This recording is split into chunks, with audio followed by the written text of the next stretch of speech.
Welcome to Napa Valley Inside Out. I'm Latif Hasan, and I am delighted to be hosting this podcast, shining a light on one of the most beautiful and coveted lifestyles in the world. If you're interested in developing a property, planting a vegetable garden, making olive oil, fashion, architecture, interior design, county rules and regulations, biking paths, art, getting into the wine business, farming practices, the tax benefits of owning a vineyard, or the ultimate private tours and tastings, and all the fabulous annual cultural events we enjoy here, and so much more, then you won't want to miss this show.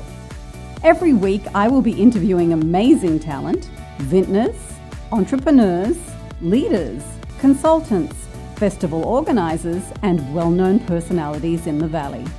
They will share their knowledge, experience, advice, goals, passions, and their best-kept secrets.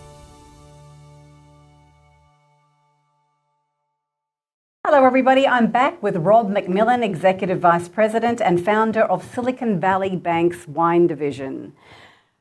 So Rob, off camera we were talking about your research into luxury products and how that impacts wine. So what can you tell us about that? That to me is a fascinating finding. I was able to get Euromonitor's entire database. They asked me to consult with some of their European clients on occasion, and in exchange for that, they gave me this database that I was able to use, and I segmented different categories to see the growth rates over the years.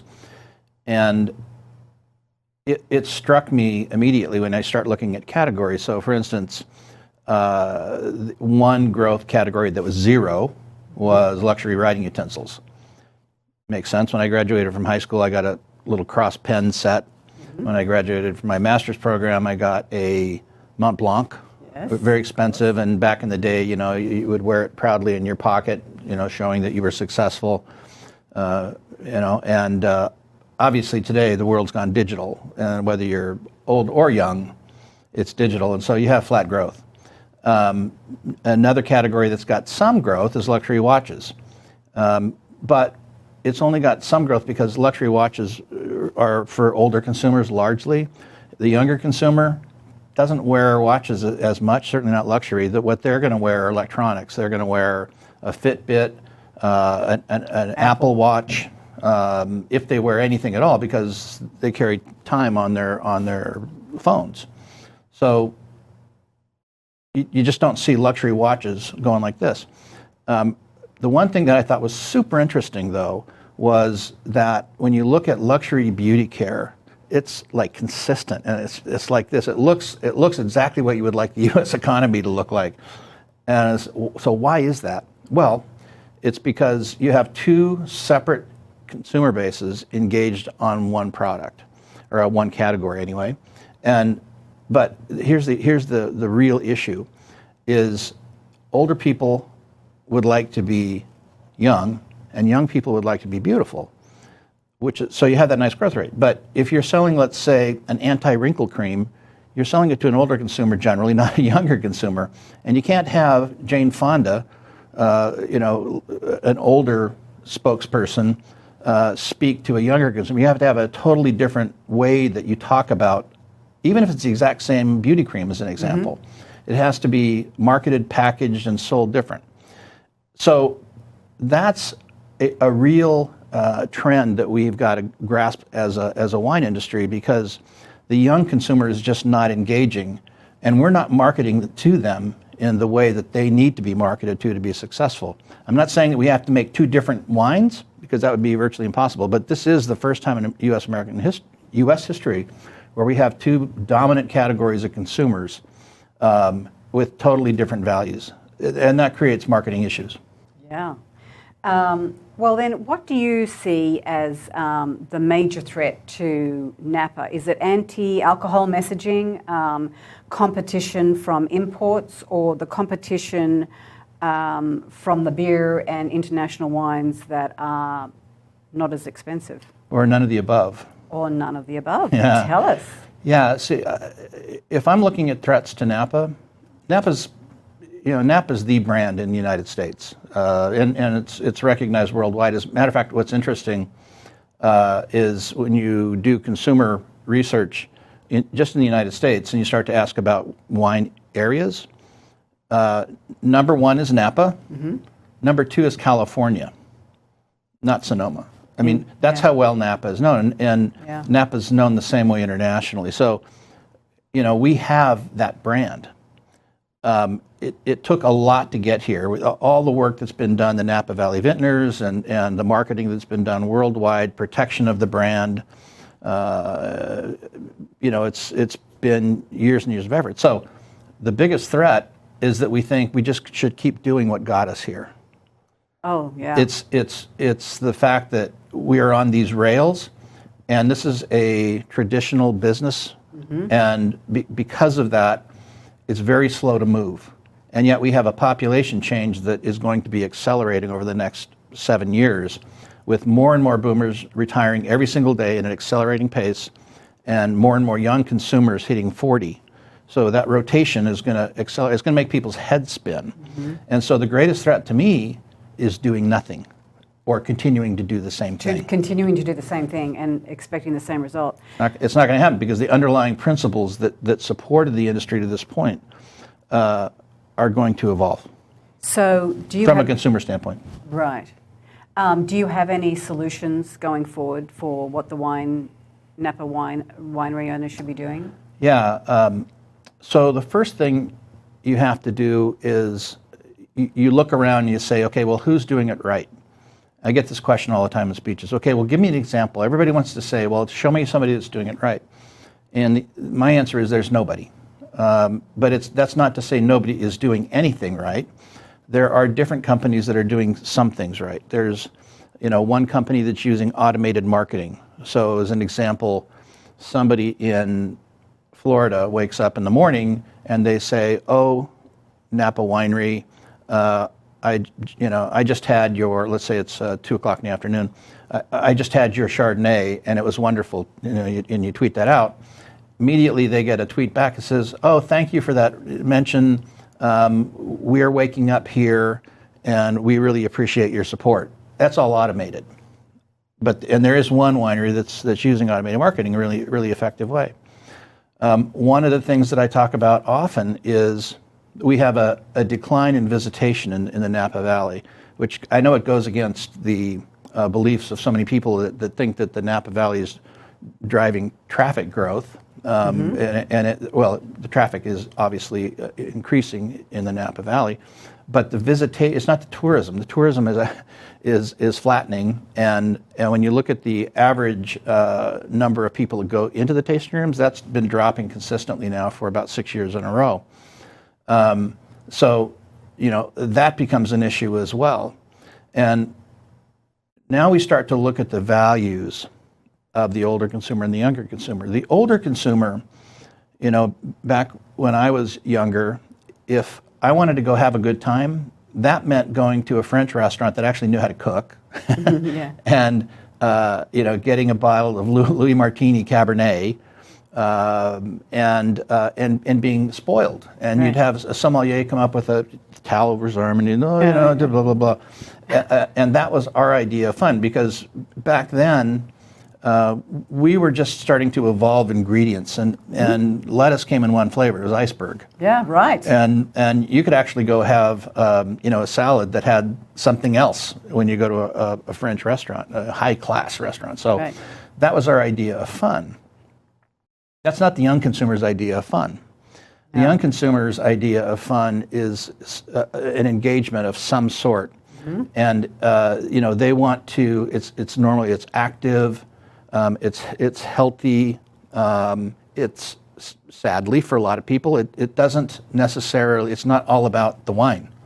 It's about the experience. The experience, right? Everything's about the experience. Everything is about the experience. So the wine is the backdrop for the experience, but the experience actually is focused around the younger consumer's constituency. The 4 or the 6 people that show up into the winery, that's their experience. The winery itself provides an opportunity to have that experience, but they expect very different things. The older consumer wants to walk into that tasting room, and you know what? They're still the dominant buyer, and you got to have people that can talk to them in really technical ways. That really irritates the heck out of a lot of people. A lot of young people that they're put off by it. It's too confusing. I just don't understand it. I just want to be here for the experience. I just want to be here for the experience. Yeah. So, what are we gonna do? It's like the wrinkle cream. Are you gonna have two different? Well, kind of.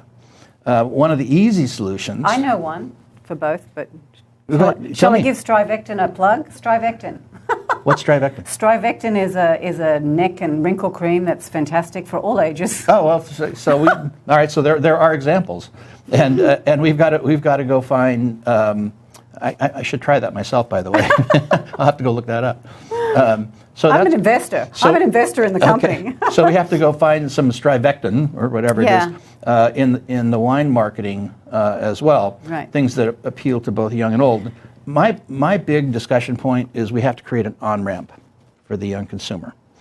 We have to figure out a way to engage with them, and interestingly enough, they are afraid. One of the things I've just talked to many, and they're afraid of walking into a tasting room. And we forget what it's like when you don't know anything about wine. You don't want to be foolish. That's not somebody's idea of fun that's young, is to challenge themselves walking into a tasting room with a bunch of gray hair people and gray hair servers. So one of the things we can do is we can start talking in their language and make sure we have people in the tasting room that maybe they're not as experienced, maybe they don't talk the same language, and that's actually okay. But we've got to have guys with tattoos and piercings that cuss a lot. Yeah, right.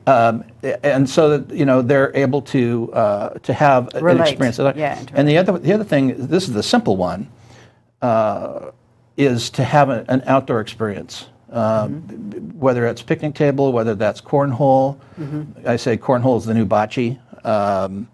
A way that the young consumer can linger. That's one way. There's a billion ways, but we got to find many solutions. But I also think that the cost is so expensive. I've had people telling me from San Francisco for 15 years, it's so expensive to go to Napa wine tasting, so we go to Sonoma. Yeah. And wines seem to be getting more and more expensive. I entertain a lot in restaurants, and obviously, even white wine by the glass is half the price. Half the price of a bottle, the retail price of that wine. Yep. And red wines are they're so expensive. Yeah.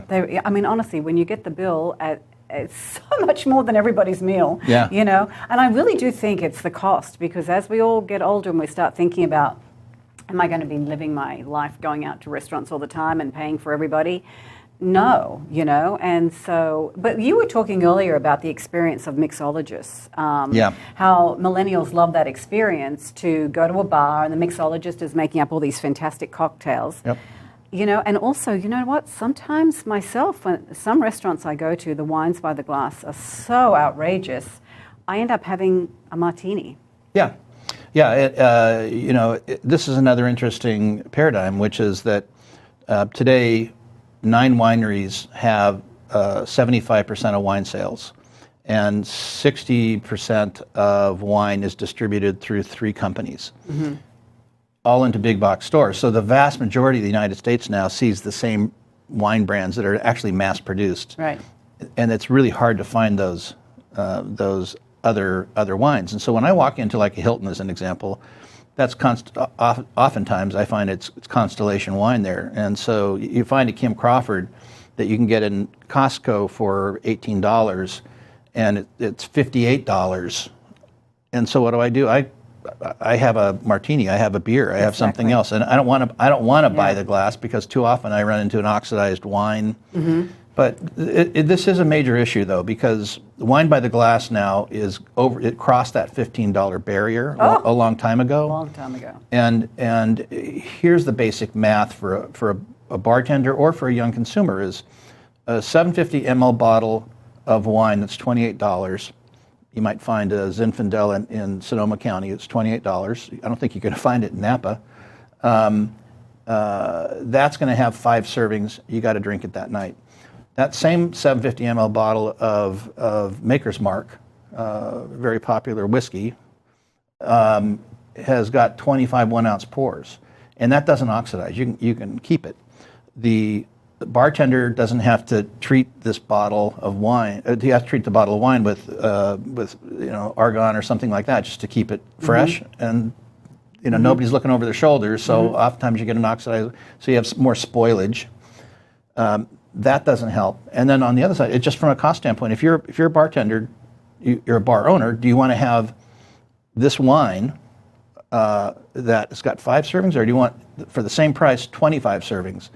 And clearly the bartenders and the owners, they go over to the 25 servings. There's less hassle, and it's really interesting to see the way they market them now, because the mixologists come in and they put fire in it, and they amaze you. It ends up being so they're providing the experience. It's an experience, and they talk about they talk about the natural ingredients. They pick mint out of a little box with some dirt in it, and it's locally sourced ingredients, right? So we're talking in the language that the young consumer can understand, right. and we're providing an alcoholic beverage at a price point that is better than wine. Yeah. That's a problem. Yeah. Unfortunately, we're running out of time, and I haven't got to the forecast. Your forecast for the wine industry for 2019.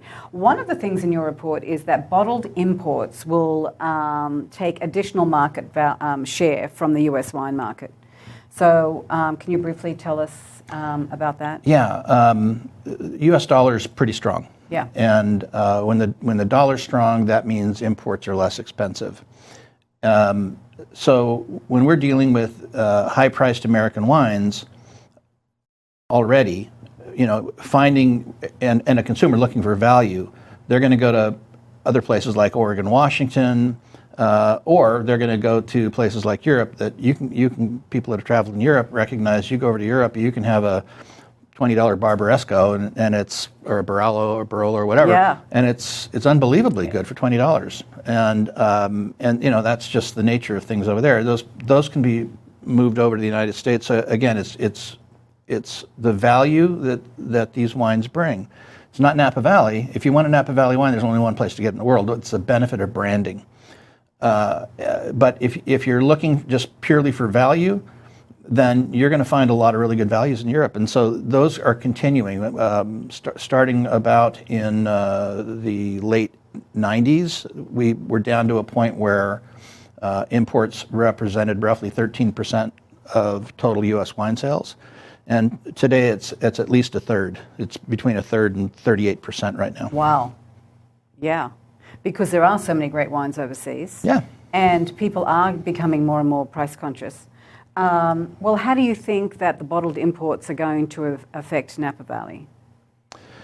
Napa's different, as I said, because if you have a great brand in the Napa Valley, and you're a person of wealth, you're going to buy that wine. So the top brands. If you're not a baby boomer. But baby boomers are the today. Yeah. Today, but we always will have wealthy people, and the top 5% is, it used to be the top 1, top 2, now it's top 5. Yeah. And those are the guys that we market to, and they're at different age groups. Yeah. So I don't worry about the very top. I worry about the next ones down. The guys that used to say Avis, we're number 2. We have to try harder, right? That old commercial. Yeah. And so there's a second tier of brands that aren't quite as established, and they're carrying pretty heavy price points, supported with expensive land, and they're going to have to try harder. They're going to have to differentiate, define their brands. They're going to have to market to those two a little bit harder, to those two separate industries. So that's what's ahead. I think with these imports, that's where you're going to find the greater competition. Are we expecting to see millennials gravitate towards wine in their 40s and 50s? Is that what the expectation is? Well, yeah. I mean, that's the hope. That's what has happened historically. But everybody, just because it's happened historically, doesn't mean it's going to happen again. Yeah. Today, the alcohol beverage consumer, that define themselves as a pure wine drinker, is down to 7% total. 80% of wine, or 80% of the dollars in alcohol beverage today comes from people that drink across 2 categories. So the competition is even less from imports; it's more from beer and spirits. That's really where the competition happens, and we're going to have to figure out ways that to evolve and find ways to compete, because I guarantee you, whether it's cannabis, beer, or spirits, they're all talking in a funny way. They all envy the wine industry because we can actually ship direct. Right. You can't ship spirits, you can't ship really beer, it's too heavy, and cannabis obviously not. So they all envy the setup that we have in the wine business, and yet they're out marketing us. So those are the things that we're going to have to change over the next 5 years to be successful. Mm-hmm. Overall, you say also in your forecast, overall retail pricing should be flat for premium wine as the industry works through the oversupply and the sluggish volume of growth. Yeah. So we do have a bit of an oversupply right now of bulk wine and planted acreage relative to demand. We still have growth. It's not like we have negative growth in terms of dollars. And in Napa in particular, we have growth in volume and growth in dollars still. It's slowing. And so you've got to be able to match growth in new plants versus that demand. If you're growing demand harder, then you can have better plants, better planting, I should say. I mean, today we're in a slightly over planted position. It's something that can evolve though on a year-to-year basis because of just harvest conditions. It's close. But it's just one of those things we'll have to work through. I think it's an easier spot than where we were, let's say, in the year 2000, when we had very, very strong growth and we had very, very strong planting, and then that growth rate just kind of stopped, and that we ended up with a big bulge because of the overplanting. Our planting growth has not been all that dramatic, and the facts are for Napa, there hasn't been much acreage actually added, or many wineries added in the last 5 years. It's not the narrative a lot of people want to hear, but it's the truth. Mm-hmm. And just wrapping it up, I wanted to talk about your forecast for M&As. You said the M&A cycle is approaching a natural end and will noticeably slow in 2019. Yeah. As many of the major buyers continue to digest their earlier purchases and execute on new brand strategies. Well, I totally agree with you that they're still digesting all of their purchases, which, like we just saw recently, $1.7 billion sale of about 30 brands from Constellation to Gallo. But what do you mean by executing on new brand strategies? Yeah, so the brand strategies, when you look at Gallo in particular, they bought the ranch up in St. Helena. They bought 600 acres in Pritchard Hill. And so, you create a brand, you start to, marry those two, production facility and grape production as well. And now you have new brands. Now, Gallo is one of the smarter corporations around, the way they do business. And you point out that they just acquired, 33 brands. All those brands were under $9.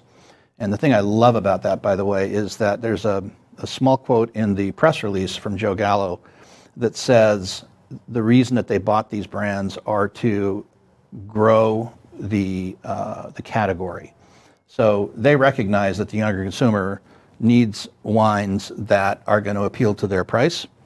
And Gallo's got a track record, whether it was Thunderbird back in 1950 or Bartles and James in the 80s that brought in the boomer consumers, or more recently Apothic Red, which was strongly identified in 2000 with the current growth in millennials that got to this point.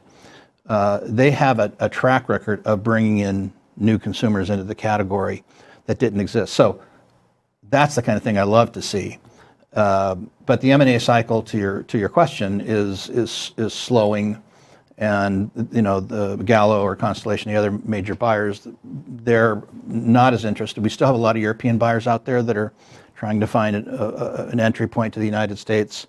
The luxury buyers they're still there. The ones that want a house and vineyards with a brand, 20 acres of vines, that kind of. It's still there. I'm curious. Clients, It's slowing a bit. Yeah, slowing. Especially over the last few months, I think. And And then so, people that are right now that are starting to list wineries or try to go through that M&A process are oftentimes people that said, I was holding out, I thought we were going to go somewhere, and maybe I missed the peak just a little bit. So, now they're maybe more anxious to sell. The buyers that I'm seeing are overreacting to that. They think it's a fire, and it's not. It's just not. It never is. Why would it be a fire sale when there's hardly anything on the market? Well, exactly. Yeah. Exactly. And that's what I have to tell people that keep calling me from out of nowhere, and they, I want to see your list of problem loans. We don't have any. I mean, tell me who's for sale. They're not. Where are they listed? Well, they're not really listed. You got to know people. No one's. They're always confidential because the sellers don't want to lose their winemakers and their vineyard managers and their tasting room people. I mean, everything I work on is highly confidential. It closes and long before anyone finds out. And sometimes they don't even make the announcement afterwards. There's no collapse of price for sure. It's just something that this is just. But it's slowing. The M&A is slowing. Yeah, but I wanted to get back to what you were saying about Gallo buying up on Pritchard Hill, the Stagecoach, very, very famous vineyard. Actually wrote an offer on that many years ago. They're very high-end wine grapes, premium, so they would not be putting them into, I wouldn't think, into any of these brands that they just bought from Constellation if they're in the lower price point, would they? Well, I wouldn't think. The price that they actually paid was what's been in the press is not the right price. Oh no, I know. Yeah, it's confidential. It's a lot more. It's a lot more. So they're not going to be putting that into under $9 labels. They could if they wanted to reposition a label that has just been dusty and turn it into something else. But I think those $9 labels they're going to find wines out of Lodi and other places that are more value produced and create the right kind of flavors for younger consumer. But no, I don't think Pritchard Hill's. But also the under $9 you said is not doing well. No. Anyway, right? No, but with young consumers, that's where they are. They're 9 to 14, and there's Italian Pinot Grigio, New Zealand Sauv Blanc, and Provence Rosé. That's really what they're drinking when it comes to wine, and so being able to focus on that category and maybe change that, market to those price points with some of these this new acquisition, and maybe we'll see at least a change in the downtrend that we've seen in below 9. Right. Okay, we've just got a minute left. So, do you have a vision for what Napa Valley will look like, the wine industry, in the next 10 or 20 years? Can you imagine? Yeah, I think if we do things right, Napa Valley will look like it looks today. I worry more about the hillsides getting dotted with luxury homes than I do vineyards, honestly.